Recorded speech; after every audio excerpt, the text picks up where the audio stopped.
We have two businesses that work in the agri-tourism space. The restaurant, which started in 2018, Charlotte Jack, and our production company, Cultivate Productions, which started in 2016. I think anyone who works in a certain level of restaurateur or the restaurant industry in Tasmania is intrinsically linked to agri-tourism. It's something that we promote as a state, and that connection to our growers and to the agricultural component of what we do is important. And then tourism plays such a massive role in restaurants being able to function. So agri-tourism is a natural symbiotic relationship that most restaurants have with agriculture in this state. The production company, if there wasn't agri-businesses, if there wasn't agri-tourism in this state, then we would have nothing to sort of fall back on and film. The production company has produced about 8 seasons of television on different networks, all focusing on agriculture and produce here in Tasmania. So again, it's probably as linked, if not more linked, to the agri-tourism sector than the restaurant is. But I think that symbiotic relationship between our business and what we do and the agri-tourism industry is very prevalent and really important. Agri-tourism is the name that's given to the agricultural industry when it has a tourism bent to it. And I think that's a lot of agriculture in Tasmania. Tasmania makes its name off the back of having really good agricultural practices, agricultural land, the agricultural industry. Tasmania is known as a bit of a fruit bowl, so that drives tourism. A lot of people come to Tasmania because they want to experience that agriculture, they want to experience that food, that produce, how chefs are using it.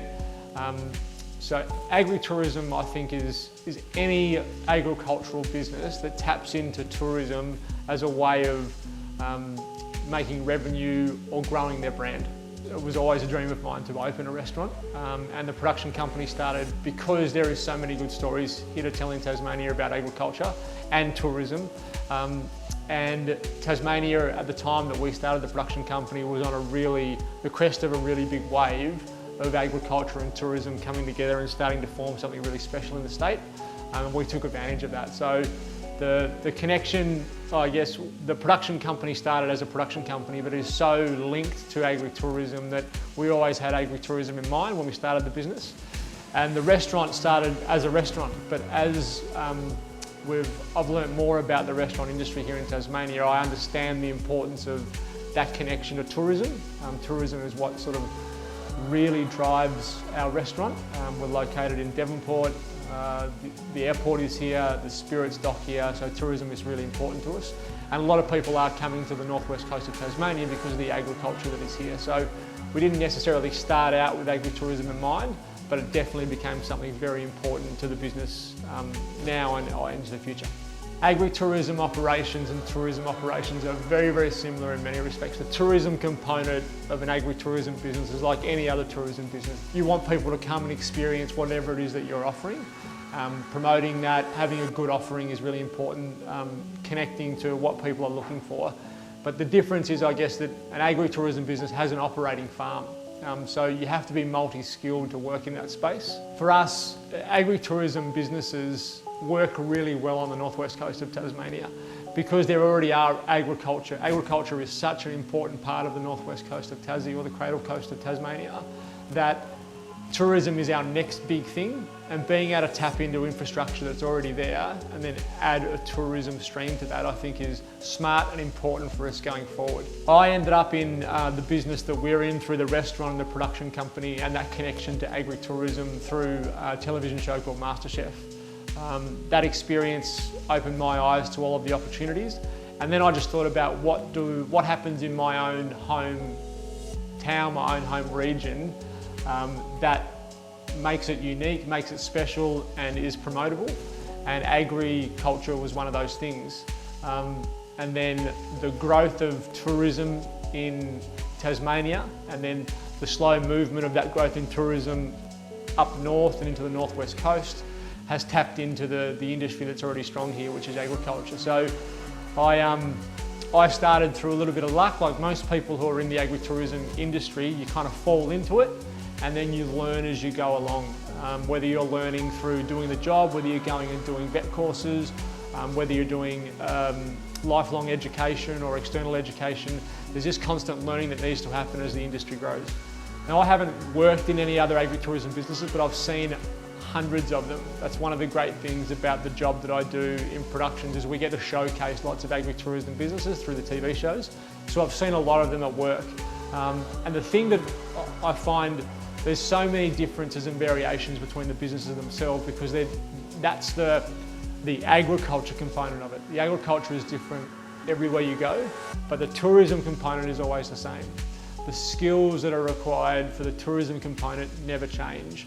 And they're the skills that can be taught and picked up through vet programs, and the importance of having them, having that ability to go and do a vet program to get that tourism skill, to then go and work in an agritourism business where you'll pick up the agriculture component specific to that job, but you come with a wealth and a knowledge and an understanding of the importance of people skills in tourism and all the other factors that go with that. Vet programs are really important for us, especially at the restaurant. Being able to either employ someone who's gone through a vet program, and vet programs are great because they show a recipient's or an employee's willingness to learn and ability to learn on the job.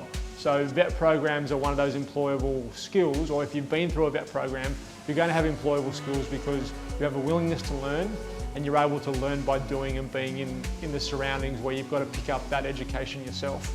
So we like to hire people who have been through vet programs. And the other great thing is, once we hire someone, if they need to be upskilled in a certain area, we'll find a vet course that matches what we want from them, send them off to that vet course, and it kind of, the learning they're getting through the vet course is mirroring what's happening in the restaurant or in the production company.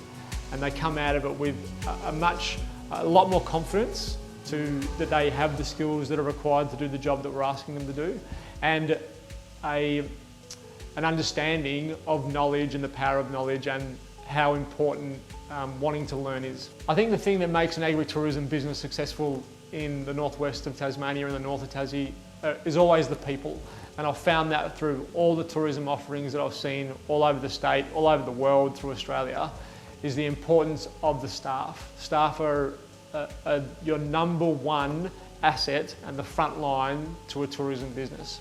So having staff that are educated properly, have the confidence they need to be able to do the job that they need to do, is vitally important. And that's where vet programs are fantastic, not only for the education, but I think for the confidence that people gain through going through that process, and then having the confidence that I've done that certificate, I know those skills, it mirrors what I'm doing in my job life, and they come back with this huge amount of confidence that they can achieve whatever it is we're asking them to do. The pathways into agritourism are many and varied. There isn't an agritourism certificate or course that you can do at the moment, and as the industry grows, I'm sure that there will be a course or certificate that sort of grows with that. We're at the start of what I think is going to be a big industry on the northwest coast of Tasmania and in the north of Tasmania, because we have the infrastructure in place around agriculture already. It's just a tourism component that we have to tap into through promotion, through more tourism infrastructure and education and confidence to be able to do it. So the pathways in at this point are really any vet program that works in the tourism space or the business space, because these are agritourism businesses, is transferable into an agritourism job. So they're many and varied at the moment. The scope of a vet program means that you're employing someone who's been through a vet pathway, which shows the employer a lot. It shows the employer that that person can learn on the job, they have a willingness to learn, and that willingness to learn and on-the-job education makes that person much more employable. If you're interested in agritourism and you want to get into it, whether you're wanting to start an agritourism business or whether you want to go and work in an agritourism business, the first place to start is obviously by approaching people who have been in the industry before and know about the industry, and then going and seeing whether there's any vet pathways or vet courses you think you can tack together to start getting a skill set to work in that specific industry. Most people who work in agritourism come into it in many, many different ways, but there is nothing beats going and approaching other agritourism operators if you want to start one and find out, get some experience and some knowledge from them, and then try and tap into the vet programs, or going and finding out from the person you want to be employed by what skills they are looking for in employees, and then what vet courses they can do to become more employable. The thing that I love about working in the Northwest and running a business here is that we're at the start of our renaissance. It happened in Hobart down south 10, 15 years ago, and it's slowly pushing its way up north. The next frontier, especially in tourism, is going to be here on the northwest coast of Tasmania. It's still the untouched area. We have to put some infrastructure in place. We need to make sure that all of our employees are well educated. That's where those vet programs are going to become really handy. That is the next frontier, and that's what's so exciting. You can be on the ground floor or a pioneer in the agritourism industry in the northwest coast of Tassie.